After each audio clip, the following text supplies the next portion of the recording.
اهلا ومرحبا بكم في فيديو جديد. اليوم غادي نتكلم على موضوع شيق.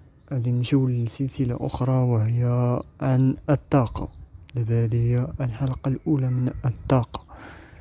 غندويو على الطاقة هي واحد الحاجة يعني غير ملموسة، ميمكنش انها تشاف، بل هي تذاق، يعني تجربة عميقة صوفية. يعني ما يمكنش انني نقول لك مثلا هذه هي الطاقه او هناك فين الطاقه، ولكن يمكن انني نقول لك استشعر بالطاقه. والمفهوم الطاقه يعني مفهوم لا يفهم بالعقل. يعني تقول ان مثلا بحال الطاقه الكهرومغناطيسيه او الطاقه الشمسيه، هذه مفاهيم طاقيه فيزيائيه، ولكن هناك مفهوم اخر صوفي عميق. ما يمكنش انك تعرف بوجود هذا الشيء المفهوم الطاقة الا عن طريق التأمل، يعني الاستشعار الذوقي. وفي الحقيقة ان كل شيء عبارة عن طاقة، ولكن واش جربتي هذا الشيء اللي قلت لك دابا ان كل شيء هو طاقة؟ فهنا عين المسألة.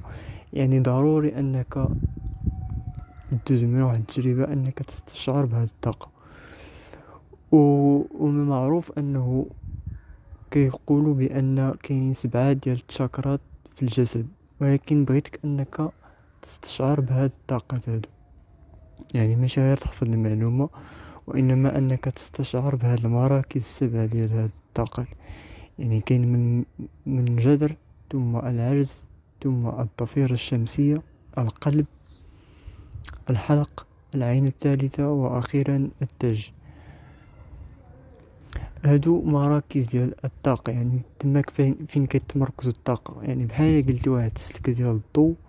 هاد السلكة ديال الضوء كاين عندنا واحد البولة، وهاديك السلكة ديال الضوء تصل مع هاديك البولة. فاش كتشعل هاديك البولة وكتعطينا النور وكتضوي لينا هاديك الغرفة مثلا، تماك كنقولوا ليه مركز ديال الطاقة. يعني تماك فين تمركزات الطاقة. يعني هذا لكي نسهل لكم مفهوم ديال هذه الطاقة هذه. كاين عدة أنواع طاقات، يعني طاقة إلهية، طاقة ملائكية، طاقة شيطانية، عدة طاقات. وهاد الطاقات هادو ما كيتم استحضارهم إلا عن طريق الأصوات وعن طريق طقوس معينة. ما غاديش نقصوا في هاد الأسرار هادو دابا في هاد الحلقة، وإنما الحلقات الجاية إن شاء الله. أنا غير بغيت نقول لكم عن المفهوم ديال هاد الطاقة هذا وعلاقة الطاقة بالوعي. يعني إذا ارتفعت عندك الطاقة كيرتفع عندك الوعي، أو العكس. إذا كتحاول أنك ترفع الوعي تاعك فأوتوماتيكيا الطاقة ديالك غادي تكون سلسة، وغادوز من هادوك المراكز ديال الطاقة اللي قلنا قبل قليل.